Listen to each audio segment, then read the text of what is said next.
مجید میں اللہ تعالیٰ نے رمضان میں زوجہ کے قریب جانے سے صحابہ کو منع کیا تھا. بڑا دلچسپ واقعہ ہے. رمضان کی راتوں میں بھی زوجہ کے قریب جانے سے منع کیا تھا. ایک صحابی تھے، وہ رات میں کہیں چلے گئے. اب بڑے پریشان ہوئے، رسول اللہ صلی اللہ علیہ وسلم کے پاس آئے، عرض کیا یا رسول اللہ مجھ سے غلطی ہوئی، رمضان کی رات میں نے اپنی زوجہ کے قریب چلا. آپ نے فرمایا کیوں؟ وہ بڑا دلچسپ واقعہ ہے، بظاہر تھوڑا حیا کے خلاف بھی ہے لیکن اتنا بھی نہیں ہے. وہ کہہ رہے میری زوجہ کہیں پانی بھرنے کے لیے جا رہی تھی، ان کی پنڈلی کھلی تو میری نظر بیوی کی پنڈلی پر پڑی اور میں بس پاگل ہو گیا بیوی کے عشق میں. میں یہ اس لیے بیان کر رہا ہوں کہ جو لوگ نظر کی حفاظت کرتے ہیں وہ بیوی کے عشق میں پاگل ہوتے ہیں. جو دن رات انٹرنیٹ پر پنڈلیاں دیکھتے رہتے ہیں انہیں بیوی کی پنڈلی بھی کیا شکل بھی اچھی نہیں لگتی. ان کو بد نظری کا یہ عذاب ہے، وبال ہے کہ جو اللہ نے گھر میں آپ کے لیے بٹھائی ہے وہ آپ کو اچھی نہیں لگے گی. تو نظر کی حفاظت کیا کرو، اس سے آپ کو اپنی بیوی سے عشق ہوگا، محبت ہوگی. بات آ رہی ہے سمجھ میں؟ تو اب دیکھو کیسا روزے کی حالت ہے. رمضان میں پابندی ہے، اسلام میں حکم تھا جو رمضان میں بیوی سے بستری کرے گا 60 روزے لگاتار رکھنے پڑیں گے. کتنا بڑا جرم، لیکن صحابی سے برداشت نہیں ہوا. صرف زوجہ کے پاؤں پہ نظر پڑی ہے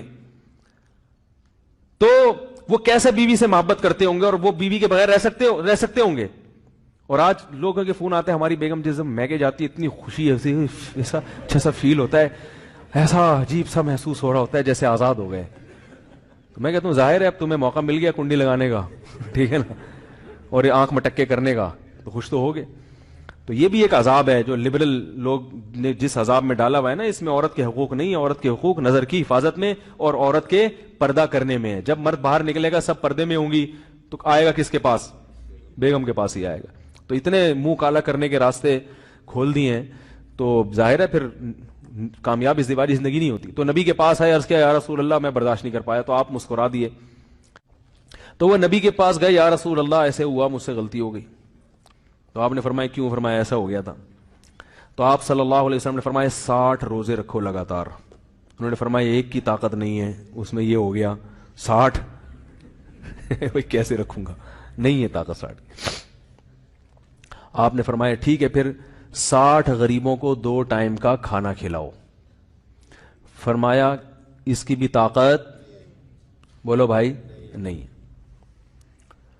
اتنے میں ایک صحابی لائے کوئی چیز صدقہ کرنے کے لیے.